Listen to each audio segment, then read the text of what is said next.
And right now, we are 2 minutes away from the end of the trading day. Romaine Bostick taking you through to that closing bell. It's a global simulcast. Carol Massar, Tim Stenovec, they join us now. Welcome to our audiences across all of our Bloomberg platforms, television, radio, our partnership with YouTube, with an S&P 500 set to close out the week at another record high. And then I was looking at the weekly numbers, up, 3.5% on the S&P 500. I almost couldn't believe it.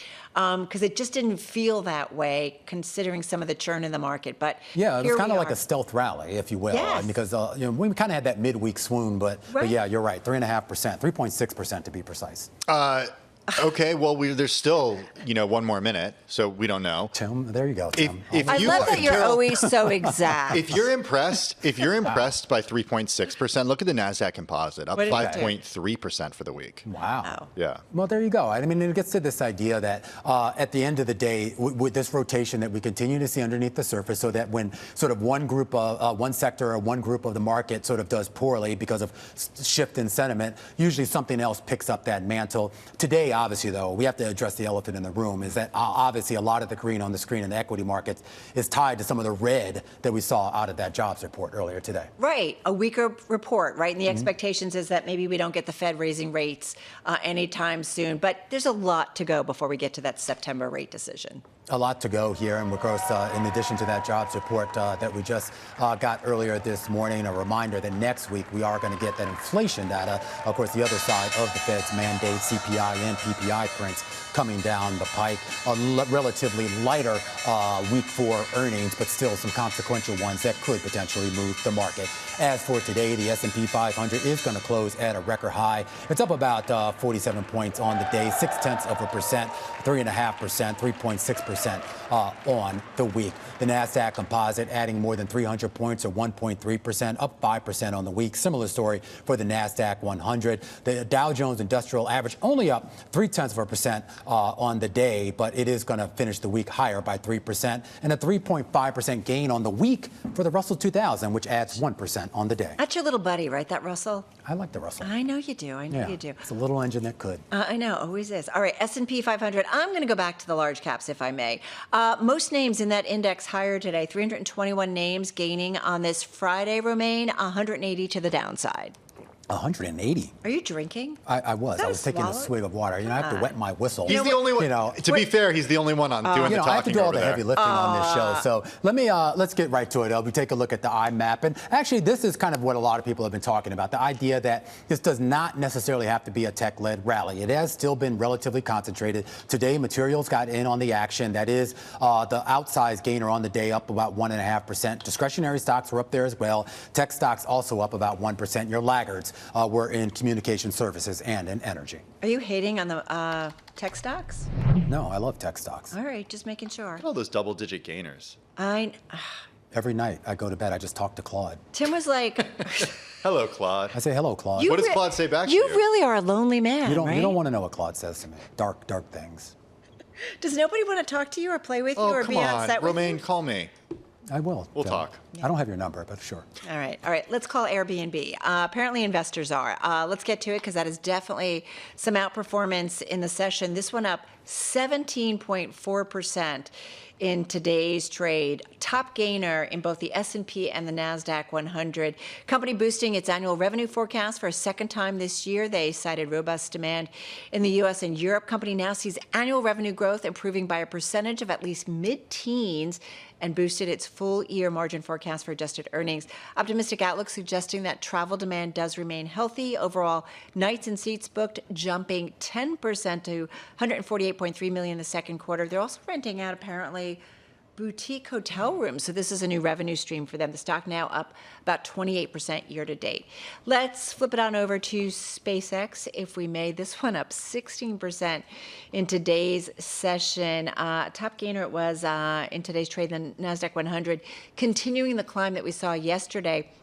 That came after the release of as many as 911.5 million shares worth about $100 billion from those lockup agreements. So investors snapping up the shares. It's been a bit of a roller coaster ride, we know, since the IPO. Stock, though, $133.11, so just below that IPO price closing here. And I think the stock is up roughly about 19% this week. Let me just see if it made the 20% mark. Yep, up 22, almost 23% for the week overall. And then let's go on over. I hope I gave the right ticker. Microchip? Thank you. Lizzie, thank you.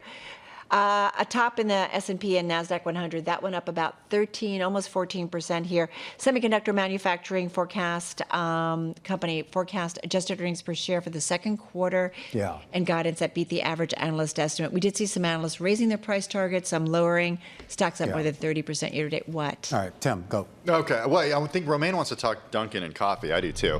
We'll get there in a second. I want to start with Trade Desk, the worst performer in the S&P 500. Always, aligning with Down one. 22% today. We covered this briefly yesterday when the company was out.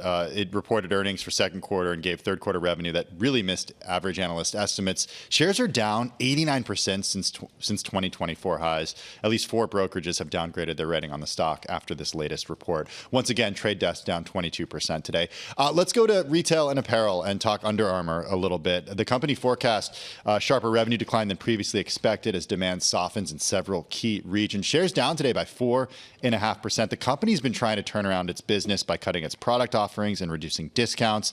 And then remember, they lost Steph Curry, and that's added additional pressure as well. 4.5% to the downside for Under Armour. And finally, shares of Sweetgreen. Romaine, I know this is one of your lunch spots. I went today to do some research. Mm-hmm. It was, no joke, empty today. Midday on, to be fair, it's a Friday in Midtown Manhattan. I don't know if anyone comes into the office except for us.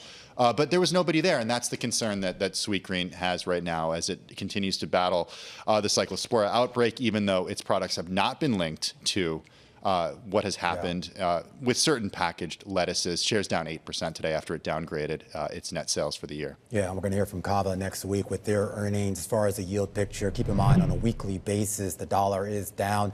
So too are oil prices, and you're seeing yields drift down as well, down about 5 basis points on your 2-year yield. The 30-year yield down 3%. Meanwhile, Carol, there's something I want to talk about. Yeah. Because right down the street from Bloomberg World Headquarters, some new coffee shop opened up. Can you see I was me? like, I'll check it out. It's called, what is it called? Watch House? Watch House. Watch House. This is clearly not for me. It is very fancy coffee, very expensive coffee. Our producer came in the other day and she was complaining. She was like, I paid like, $40 for this and all I got was like 6 ounces. Lizzie?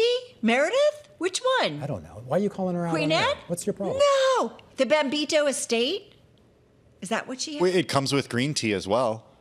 Beans from a family All right, so this is a luxury chain. It's only $32. It was just popular overseas, and they do have a variety of offerings. You can get regular coffee for $4. I'll keep this conversation going, Carol. Don't hate on it. Hey, if Romaine. you want to pay $32 for a cup of coffee, you get the Bambito Estate, steeped from beans from a family farm in Western Panama, and served with a side of cold brewed green tea. Tim, have you been there? I have not been there. I am a fan of pour-overs, though. I've been known to pour over coffee of my own. You can do it at home, too, and it still tastes really good. But people like the experience. Romaine, they want to be out. Wait, which way am I pointing? Maybe Claude will take you for a cup of coffee. This one, Romaine? Oh, my God. He's a little bit of a primo when it comes to coffee. Yeah. I had no idea because he never drank coffee at work. I don't drink coffee at work. That does not surprise me at all, Carol Massar. I know. I know. Now that I've spent some time working. You probably got one of those fancy, like, Italian espresso machines. I do. House, Yeah. The Bizzarra BZ10. Okay, I don't know what that means, but it sounds expensive. Well, speaking of expensive, if Watch House isn't your thing, maybe Dunkin' is. Interesting promotion going on. There's this marketing campaign out there by a company called Pace, where basically if you buy things at certain stores, you get a $10 gift card for Dunkin'. Well, as young people tend to do, they found a way to really sort of game this system. I mean, let me talk to Tim. Tim, to game this system, so explain how this works. What's going on? So the idea is they just keep buying things, spread it across all their credit cards. And I guess, okay. Yeah. Write me in. This is how we feel. They buy $10 gift cards. They make transactions close to $10 to maximize their reimbursement. Mm-hmm. Some have been able to redeem hundreds of dollars in credits. I don't know how that works. I don't either. It's you. Maybe we're not. Let's just say the demographic. I'm not the demographic of either one of these two. I don't think. Carol's holding up a piece of paper. I'm sad. It's a frowny face. Why? I'm sad. Look, do you see my eyes? They're X's.